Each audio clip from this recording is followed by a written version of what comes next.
So we're going to the sources of finance. We have two types of the source. We have two sources of finance. We have the internal and the external. So we're going to start with internal.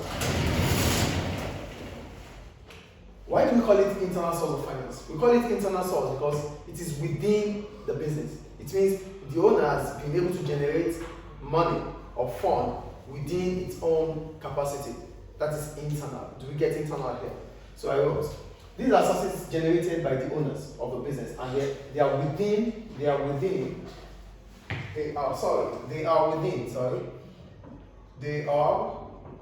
the business. Do you get that? Yes. Okay, good. So examples are, one, personal savings. When we talk about personal savings, it means your own savings in a bank. You know, when we talked about how can the business, the owner of the business start business without money. You can't, it's difficult. So mostly entrepreneurs, they have to contribute the highest percentage of funds to start their business. And this could be through the money they have saved over the years. That is personal savings. Do we get personal savings here? The money you have saved maybe through your work or through your employment for some years. You can just take that, withdraw it, and use it for the business. That is personal savings. Do you understand personal saving here? Yes. Okay. So I got personal saving. An entrepreneur may have to contribute most of the money needed for the running of the business. As a result, it might have to be his or her own savings. So it might have to be your own savings. No one's going to give you that. At least you have a business. 80% of whatever you have to contribute in terms of cash might have to come from you. Do you understand that point? Do you understand this? The second one, retained profit. When we talk about retained profit, profit is what the return on your investment. So here we're talking about an existing business. So an existing business might choose to put back the profit made into the business instead of distributing it to the owners. Get what? Hello, please be here. Instead of distributing the profit made to shareholders or to the owners of the business, you did not. You put it back into the business. That is what we call retained profit. Do you understand what retained profit is here?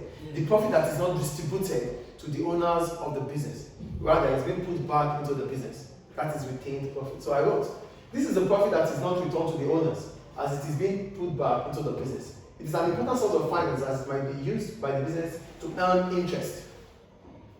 How can a business use retained profit to earn interest? So there's a retained profit. The business might not immediately use it to maybe to buy equipment or to purchase or to use it for day-to-day running of the business. The business might put that money into the bank. And saving that money into the bank will earn the business interest for a long period of time. Do you understand the retained profit here? It's the profit made by the business. But instead of the business spending it, the business rather save it. And because the business is saving it, the business will earn interest from that, and which increases the capital base of the business. Do you understand retained profit here? But what is the problem about retained profit? Retained profit cannot be used by a new business. If you are just starting up a business, you can't have retained profit. Yes or no? So you can't have it. Another problem about retained profit is that because there's a retained profit, it means the owners of the business are unable to get that profit. They might object it. They might say, no, this is our return on investment. We want high return on investment because it's an opportunity cost. So if the profit is retained, it means the owners of the business are unable to get the profit. So they might opt for it, they might not accept. Do you get the point I'm making here? Do you understand the problem about retained profit? If we have a business and we put it back, instead of distributing the profit, we put it back into the business, it means we cannot have the profit. Yes or no? So we might not like that. We want the return on our investment. We want high return on our investment. So that means some owners might object for it. So that is the problem about retained profit. The first one is that it is not possible, it is not expected to be used by a new business because a new business is not expected to make profit immediately. You can't have retained profit for a new business. And two, owners of the business might want a high return on their investment.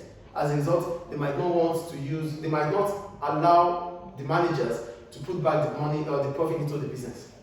Is it clear? Yes. And the last one, selling assets. For selling assets, and this is also for an established business, a business that is growing, a business that is in existence. So you might have unused assets, like unused equipment, unused building, unused premises, unused machinery. You can have them because your business is been in existence for long. So these unused assets, you might sell it for new businesses or those that need them. And that can raise, you can use it to raise finance. Do you get it or not? Do you understand selling assets here? Yes. A new business cannot have assets to sell, but an existing business might have unused assets. This is a school. If it's going to 10 years, it might have some unused buses, it might have some unused equipment that it might have to sell. So selling them means it could be able to raise finance. And this is still internal. So selling an asset is an internal source of finance. Using your personal savings is an internal source of finance. Do you get it? And also, the last one, the second one I talked about is retained profits. These are all internal sources of finance.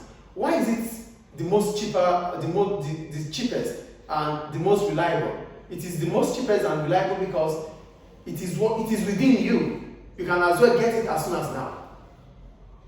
Do you understand? Unlike external source of finance that you have to rely on people, on institutions to say yes or no. But this, you just have to sell your asset, you get the money. It's your retained profit, it's in the bank already, you have it. All these you have there, they are within your capacity. You can decide upon what you want to do with them. So that is why it is more reliable and more cheaper. Any question about internal source of finance? Thank you.